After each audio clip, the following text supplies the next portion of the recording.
स्वागत करतो।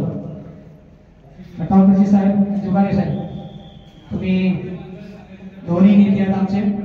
तुमच्या आशीर्वादानंच आम्ही आणि तुमच्या मार्गदर्शनाने आम्हाला कार्यक्रम यशस्वी करण्यासाठी तुमचं जास्त आम्हाला सहकार्य मिळालं। स्पेशल तुमचे, आमचे दोघांचे, तुमचे आम्ही संपूर्ण मुंबईकरांच्या वतीने आम्ही तुम्हाला धन्यवाद देतो। असे भविष्यामध्ये 365 दिवस वर्षाचे असणारे नेहमीच आपण प्रोग्राम सहकार्याच्या माध्यमातून राबवत असतो। मी स्वागत आणि छोटंसं मनोगत व्यक्त करणार आहे। आपल्या राष्ट्रीय पदाधिकारी या ठिकाणी येणार आहेत, त्याच्या आधी मी तुम्हाला दोघांनी फक्त एक निवेदन देतोय, मी सूचना करतोय, मी तुम्हाला आदेश करू शकत नाहीये। मुंबई शहरामध्ये एक सहकार भारतीचं सहकार भवन एक व्हायला पाहिजे, ही माझी नाही तर सर्व आमच्या कार्यकर्त्यांची इच्छा आहे।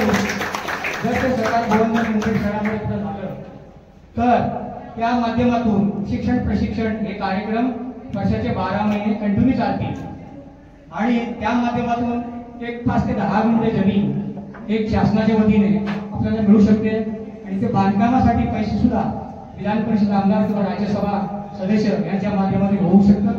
असे अनेक प्रस्ताव या मुंबई शहरामध्ये आम्ही घडवून आणलेले त्याच्यामध्ये। तर सहकार भारतीसाठी स्वतंत्र सहकार भवन या मुंबईमध्ये व्हायला पाहिजे आणि इथून सुरुवात व्हायला पाहिजे। सहकाराची सुरुवात ही मुंबई शहरामधून होते आणि ती महाराष्ट्र आणि इतर राज्यांमध्ये जाऊन ती देशापर्यंत पोहोचते। मला तुमची विनंती आहे, तुम्ही वरिष्ठ लेवल प्रमाणे तो प्रस्ताव तो सादर करावा। आज महाराष्ट्रामध्ये देखील आणि केंद्रामध्ये देखील डबल इंजिन आहे, आपलं सरकार आहे। अशा वेळी नाही आपण घडवलं तर कधीच आपल्याला घडवता येणार नाही। आम्हाला वर्षाच्या 12 महिने सहकारामध्ये काम करण्यासाठी आपण आम्हाला संधी द्यावी आणि हा प्रस्ताव केंद्रामध्ये ठेवून वरिष्ठ लेवलनी प्रस्ताव खाली पाठवावा। त्याच्यामध्ये कोणतीही अडचण येईल असं मला वाटत नाही। मी छोटंसं उदाहरण देतो, मुंबई डिस्ट्रिक्ट हाऊसिंग फेडरेशनचा मी डायरेक्टर आहे। आम्ही आता 2 तशा जागा अलॉटमेंट करून घेतल्या, एक विक्रोळीला आणि एक गोरेगावला। एक जवळजवळ 50,000 स्क्वेअर फूटच्या जागा आहेत। आम्ही 1 रुपया पण खर्च नाही केला। विधान परिषद आमदार आणि राज्यसभा यांनी तो फंड दिला, जवळ 1 कोटी। बांधकाम चालू आहे, 1 महिन्यात एक विक्रोळीचं काम पूर्ण होईल। अशाच प्रकारे आम्हाला एखादी वस्तू तुम्ही उभारून द्यावी म्हणजे जेणेकरून मुंबई शहराची जे संपूर्ण सहकारामध्ये जे कार्यकर्ते आहेत त्या कार्यकर्त्यांमध्ये उत्साह निर्माण होईल, संघटना मजबूत होईल। कोऑपरेटिव्ह सेक्टर्समध्ये 1960च्या कायद्याअंतर्गत ज्या सहकारी संस्था स्थापन झालेल्या आहेत त्या संस्थांच्या मध्ये महाराष्ट्रामध्ये असणाऱ्या 2,27,000 विद्यार्थी संस्था एकूण संस्था, त्याच्यामध्ये हाऊसिंग सेक्टर हे फार मोठं आहे। मुंबई शहरामध्ये जवळ आणि महाराष्ट्रामध्ये हाऊसिंग सेक्टर 1,27,000च्या आसपास आहे। मग त्या वेगवेगळ्या प्रकारच्या करंट संस्था असतील, प्रायव्हेट लँडवरती असतील, डिफेन्समध्ये असतील, तुमच्या रेल्वेच्या जागेवरती असतील, वेगवेगळ्या जागेवरती आहेत, म्हाडाच्या असतील, SRAच्या असतील, प्रत्येकाचे प्रश्न वेगवेगळे आहेत। हे प्रश्न सोडवण्यासाठी आम्हाला कुठेतरी असा पाहिजे। एक श्रमपरिहार करायचा, आपण झालेल्या अधिवेशनावर किंवा कार्यक्रमावरती विचार विनिमय करतो, चिंतन करतो। असा हा आजचा एक त्या निमित्तानं आयोजित केलेला श्रमपरिहाराचा कार्यक्रम आहे। मागील वर्ष चालू वर्ष संपूर्ण अधिवेशनाचं वर्ष, राष्ट्रीय अधिवेशनाचं वर्ष म्हणून जाहीर केलेलं होतं आणि या अधिवेशनामध्ये महिला अधिवेशन झालं, पॅक्सचं अधिवेशन झालं, मतसेतू झालं, सगळे अधिवेशन यशस्वी झाले। त्यानंतर हाऊसिंगचं अधिवेशन आलं आणि हाऊसिंगचं अधिवेशन आल्यानंतर ते नशिबाने आपल्याला महाराष्ट्राच्याच वाटेला आलं। त्यावेळेला परत तो प्रश्न आला की पुन्हा कुठे घ्यायचं, तर आपण महाराष्ट्र प्रदेशाचं अधिवेशन अत्यंत चांगल्या पद्धतीनं पार पाडल्यामुळं, अधिवेशन यशस्वी केल्यामुळं कदाचित त्यानंतर केंद्रीय टीमने विचार केला असावा, नंतर महाराष्ट्रामध्ये सुद्धा मुंबईमध्ये अधिवेशन यायचं निश्चित केलं आणि आपल्यासाठी खरंच ती एक चांगली गोष्ट झाली। या निमित्तानं आपण नवीन कार्यकर्ते जोडले, परत प्रवास होतो, या निमित्तानं हे होत। आपण अधिवेशन ज्या वेळेला सुरुवातीला नियोजित केलं त्यावेळेला मला वाटतं 2 वेळा आपल्याला पोस्टपोन करायची वेळ आली, म्हणजे दोन्ही वेळेला काहीतरी वेगवेगळी कारणं आली आणि त्यानंतर आपण ते पोस्टपोन केले गेले। तरीही अगदी 19 फेब्रुवारी म्हणजे छत्रपती शिवाजी महाराज जयंती या दिवशी आपण अधिवेशन आयोजित केलं. खरं तर या वेळेला संपूर्ण महाराष्ट्रामध्ये मिरवणुका असतात, छत्रपती शिवाजी महाराज जयंती उत्साहात साजरी केली जाते, शासन पातळीवर साजरी केली जाते आणि अशा दिवशी आपण हे अधिवेशन घेतलं. त्याला अनुषंगाने श्रम परिहार हा एक छोटासा कार्यक्रम आपण आयोजित केलेला आहे. या कार्यक्रमाला राष्ट्रीय कार्यकारी सुद्धा आहे, ते आता थोड्याच वेळात येईल.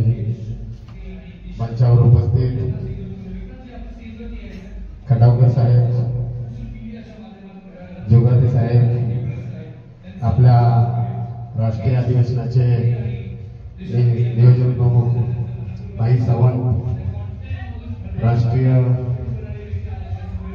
गृहनिर्माण सहप्रकोष्ठ प्रमुख राहुलजी पाटील आणि आपण सर्व उपस्थित सहकार भारतीचे पदाधिकारी कार्यकर्ते.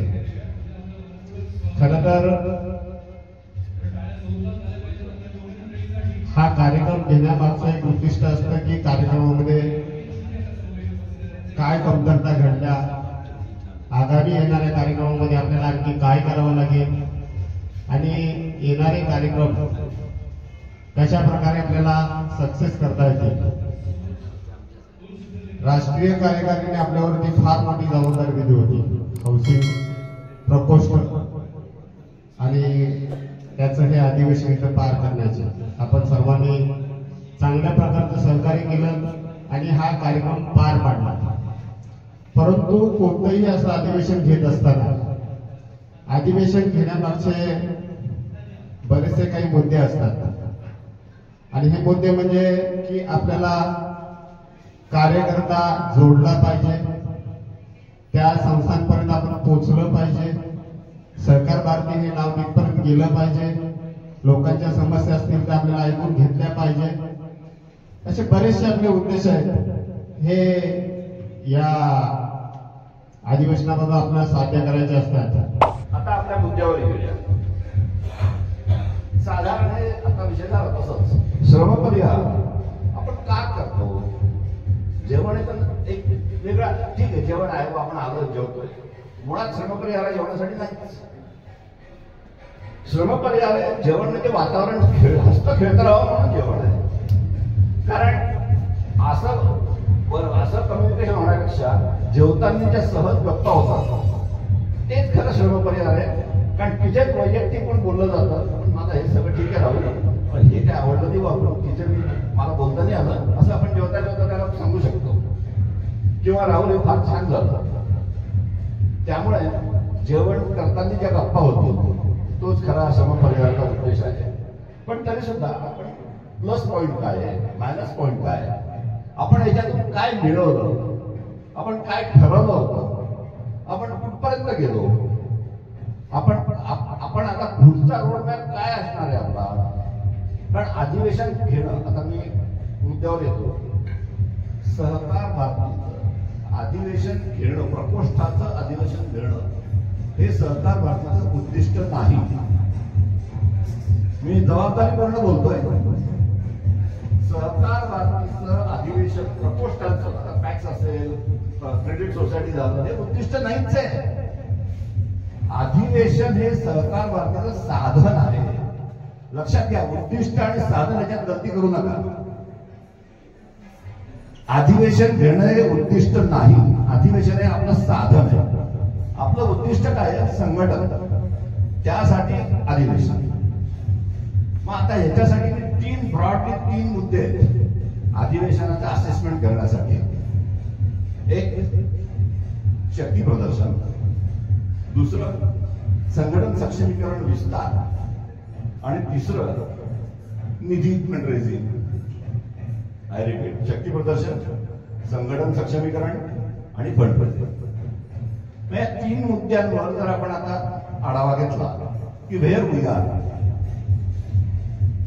शक्ती प्रदर्शनात आपल्याला 100 पैकी 100 मार्क आहेत. कारण जसं आता संस्था समोर किती संख्या आली, संख्येचा हॉल फुल झाला, त्याच्यामुळे आपल्याला रजिस्ट्रेशन थांबवावं लागलं. आपण एकदा प्रयत्न, आपण माझ्याकडे महाराष्ट्राचं जनरल सेक्रेटरी असताना आपण तेवढ्यासाठी 8,000 जणांना नेस्कोमध्ये घेत होतो, पण ते कोरोना आणि या सगळ्या गोष्टीमुळे झालं नाही.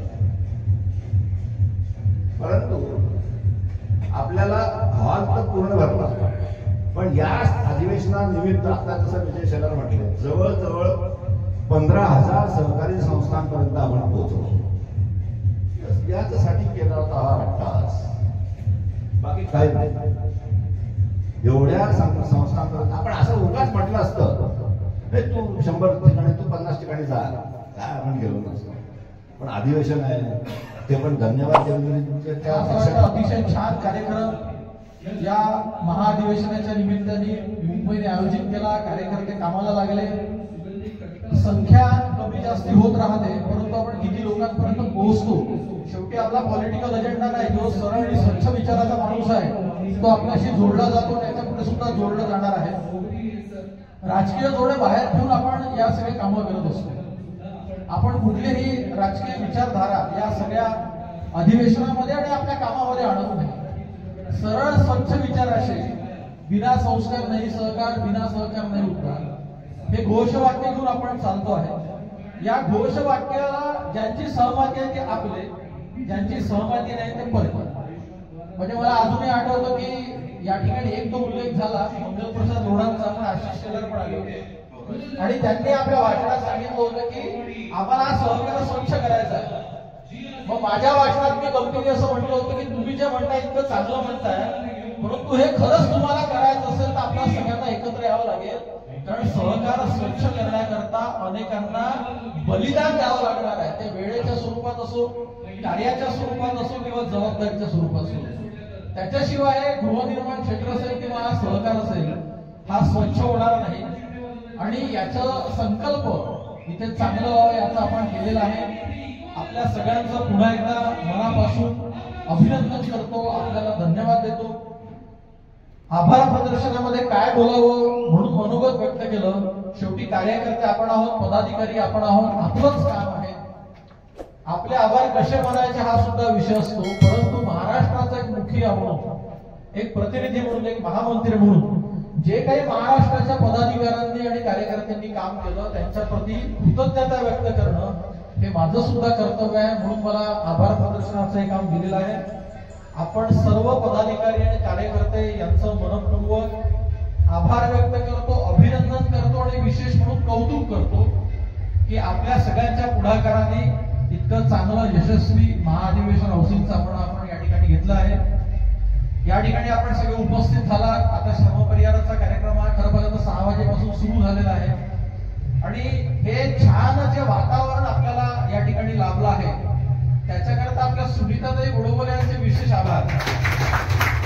त्या हाऊसिंगच्या आपल्या कार्यकर्ता आहेत, आपल्या पदाधिकारी आहेत, परंतु या इतक्या मोठा जो क्लब हा चालतो, इथल्या त्या मेंबर आहेत, तिथे मेंबरशिप मिळत नाही. त्यावेळेला त्यांना मेंबरशिप मिळाली आणि आमची ठाकूरकी अशी आहे की त्यांच्या भरोश्यावर आम्ही इथे श्रमपरिहाराचा कार्यक्रम घेतो. याच्या पूर्वी सुद्धा आपण आलो होतो या ठिकाणी. सांगण्याचं कारण असं आहे की त्यांचं नाव याच्याकरता मी घेतलं की त्यांनी इथे हा कार्यक्रम आयोजित केला म्हणून नाही, तर इतकी मोठी व्यक्ती इतकी डाऊन टू अर्थ राहू शकते हे दाखवण्याकरता मी त्यांच्या नावाचा या ठिकाणी उल्लेख केला की असे सगळे कार्यकर्ते, अशी सगळी टीम आपल्याशी जोडल्या गेलेली आहे. त्याच्यामुळे सहकार भारतीचं काम हे वेगाने वाढत आहे आणि आपल्या सगळ्यांच्या पुन्हा ताकदीने आपण हे यशस्वी गाठणारच आहोत, यात कुठलाही शंका नाही. पुनश्च एकदा सर्वांचा आभार. सुमिताताईंचा विशेष आभार. या ठिकाणी दीपकजी चौरसिया पाटणाला राहतात, उत्कृष्ट काम त्यांचा राष्ट्रीय सचिवांनी आले, त्यांचा सुद्धा आभार. कण्णनजी या ठिकाणी आला, केरळमध्ये सहकार भारतीचं काम जे वेगाने वाढवण्याचं त्यांचा मोठा सिंहाचा वाटा. हे सगळे धडाकेबाज कार्यकर्ते आहेत, यांच्यासोबत आपण गप्पा मारू शकतो, बोलू शकतो, संवाद साधू शकतो. रेवतीताई सुद्धा राष्ट्रीय महिला प्रमुख आहे आपल्या महाराष्ट्रातल्या, जळगावच्या, त्या सुद्धा आल्या. या सगळ्यांच्या प्रती मी धन्यवाद व्यक्त करतो, कार्यकर्त्यांपैकी प्रति कृतज्ञता व्यक्त करतो आणि माझ्या शब्दांना विराम देतो. खूप खूप धन्यवाद.